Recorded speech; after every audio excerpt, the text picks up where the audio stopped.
the best player in this draft. Should he go in the top 5 to the Cardinals, Titans, Giants? What do you think, Mina? I think 2 of those 3 teams do not make sense. The Giants are defensible for me. If you're taking a running back top 5, the first thing you have to do is obviously scout the running back. Is he worth it? I think we all agree Jeremiyah Love is, if not the most talented, one of the most talented players in the draft. The second thing you have to do is self-scout. You have to look at your own roster, because when you take this running back here, there's an opportunity cost. There's a chance to take a player at offensive tackle or edge rusher, and if that player hits, you are saving so much money. Jeremiyah Love's going to come in and have the most guaranteed money of any running back in the NFL, not the draft, right? So you have to look at your roster and say, okay, do we like our feel at these positions? Are we comfortable? And then you have to look at your offensive line. You do not want to draft a running back high if your offensive line is not ready for that. The Las Vegas Raiders are the perfect case study for that disaster scenario with Ashton Genty. I do not think the Cardinals or the Titans are in position to just drop in a running back and let him go. The Giants, I can get there. I still think they need to add to the interior of their offensive line, but you got a number 1 receiver in Malik Neighbors. You have 2 good offensive tackles, so I feel a little bit better about that situation. Also, they have that second pick now at 10. That, to me, makes sense, RC. Yeah, Mina is talking like a general manager, which I think she absolutely can be. She's talking about the money that goes into Jeremiyah Love. She's speaking about where your roster is set up in order to allow him to excel. My feeling on it is he shouldn't get out of the top 5 because he's the best player in this draft. He's going to give you immediate impact. If you're the New York Giants and now you have a pick at 10, you have the quarterback of the future in Jackson Dart already. You have Malik Neighbors, who is a surefire number 1. Do not talk yourself out of picking the best player in this draft at a position where he is valued. At number 5, we've seen what guys like Christian McCaffrey could be drafted in the top 10. We've seen what Bijan Robinson could be drafted in the top 10. We saw Saquon Barkley's early impact on the New York Giants as the number 2 overall pick. I feel like at some point we're making this too difficult. I do understand if you're the Arizona Cardinals that you have to make moves to make this team better holistically. If you're at number 4 and you're the Tennessee Titans and Arvell Reese isn't picked or David Bailey isn't picked and those guys are instant impact players at their position, I understand. But if you're the New York Giants and John Harbaugh and you're trying to build the team in the same mind frame that you built the Baltimore Ravens, you go draft the most dynamic human in this draft. There isn't a wide receiver that does what Jeremiyah Love does. There isn't a quarterback that's going to do what Jeremiyah Love does. And there isn't a tight end, even in Sadiq from Oregon, that's going to impact your locker room and your on-field success the way Jeremiyah Love does the minute he walks into the locker room. And to me, allowing him to get out of the top 5 or some team not trying to trade with Arizona to get into the top 5 to take him that feels like they're a player away would be a mistake. I'm definitely of that mindset with RC as well. I completely agree with him. You're the New York Giants, you should take him. And you got Scatterboo coming back, damn it. The combination of both of them could work for you along with Jackson Dart. And remember that when you're talking about Jeremiyah Love, they're not just talking about his running ability. They're talking about his size, his big quads, his long arms, and how he can catch out of the backfield as well. I mean, he can catch the ball. He is a dual threat. He ain't a player that can just run with the football.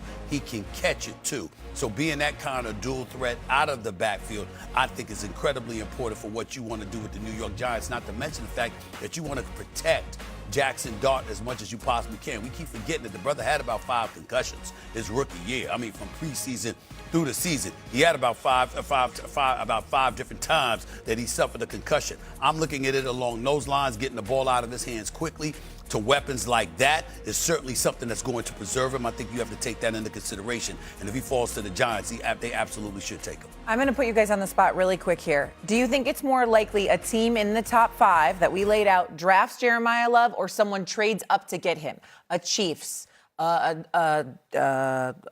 Cardinals is already there, but someone like that. What do you think? Yeah. I think the biggest problem is teams. Oh, go ahead, Mina. No, you go. All right. Well, I was gonna say is I think I think more likely a team sticks and picks I think if a team trades up, it would be to take one of the pass rushers like an Arvell Reese or a David Bailey. I think it's more likely that one of those teams in the top 5 sticks and picks Jeremiyah Love like the Giants. Ryan, go ahead. Yeah, I agree with that as well because if you're a team that's not in the top 5, you're weighing the exact same options that Mina is. You're looking at these top 5 teams and you're saying at 3 or 4, we don't expect him to be picked, and the New York Giants will now become the pick that you would have to try to work some deal with the Tennessee Titans in order to get ahead of them to make that pick. If Jeremiyah Love falls past the New York Giants in the same way I feel that if Arvell Reese were to fall past the New York Giants, I believe that's where the draft gets interesting, and we could see some teams starting to try to make a play to move up to that number 6 spot where the Cleveland Browns are to make a move on one of these dynamic players if they do slip early on in this draft. I also think the reticence that people have historically had about running backs from time to time, obviously that wasn't applicable to a guy like Saquon Barkley and stuff like that, but for the most part, because of the reticence that people have had when it comes to running backs, do you want to be the team that moved up for him and then all of a sudden something happens, something like an injury or anything like that? I think that's some reticence that would hit an executive that would make them a bit reluctant to make that move up. It's one thing to grab him when he's there at your pick and you just grab him, but to sacrifice picks to move up to get him when you know at the running back spot anything could happen at any given moment is something that's going to make people a bit reticent to do that. The team I was thinking about that I couldn't think was the Cowboys, another team that I thought maybe could be in the mix for a team that might want to trade up to get a talent like this in Jeremiyah Love. It all goes down tonight. We cannot wait for the NFL draft. Long-term deal. There are a lot of layers to that soundbite from Stephen Jones. Dana, let's start with you from what we're going to pick from this. By the way, nice outfit change back to the sweater. Are the Cowboys and George Pickens headed for a divorce? No doubt. And Stephen Jones' one comment is everything. He literally just said, well, let's start with the fact that it's hard to pay 2 receivers top of the market. In 2027, CeeDee Lamb is scheduled to make $46.2 million. They're not paying both CeeDee Lamb and George Pickens top of the market. Stephen Jones just said it. And so right now, my thought going into tonight with the draft is if Jordan Tyson, the receiver out of Arizona State, or Carnell Tate, the receiver out of Ohio State, fall to number 12, even though the Cowboys need defensive players, they're going to take one of those receivers, and then the shopping for George Pickens starts. He was traded for a 3rd pick. If the Cowboys get a 2nd-round pick for George Pickens coming off of last season, they should, and they draft a receiver tonight, that's a good job by their front office. The Raiders, the Chiefs, the Ravens, the New England Patriots, if they take a receiver at 12, they all should be on the phone with the Cowboys seeing if you can trade. Obviously, got to sign the tag, all that happens. But I don't see how both CeeDee Lamb and George Pickens are Cowboys in the future. Michael, this seems a little bit different from last year with Micah Parsons and then the previous year with Dak. What do you make of it? And CeeDee Lamb, what do you make of this situation? This is one thing I don't understand. If you're going to essentially announce a divorce, why are you signing into the franchise tag? For what? For the one season, but the point is first of all, you know this is going to go south. Yeah. You know with Pickens, as with most receivers in the league, this is going to go south fairly soon. It's going to be week after week. I'm going to check in on you guys every morning talking about Jerry's comments, talking about Pickens' comments, talking about who's on what podcast. Yep. This is going to be messy. So again, why announce this? Why get to the point, to Dano's point? Yeah. Stephen Jones is going to sit there and make this plain? Okay, fine. But you just franchise tagged him. Mm-hmm. But by the way, what end? By the way, this story will continue. It'll just be in the A block, not in the B block later on. Once the draft is over. Exactly. Well, watch if the Cowboys take a receiver tonight. And then suddenly it's in the A block tomorrow. Yeah.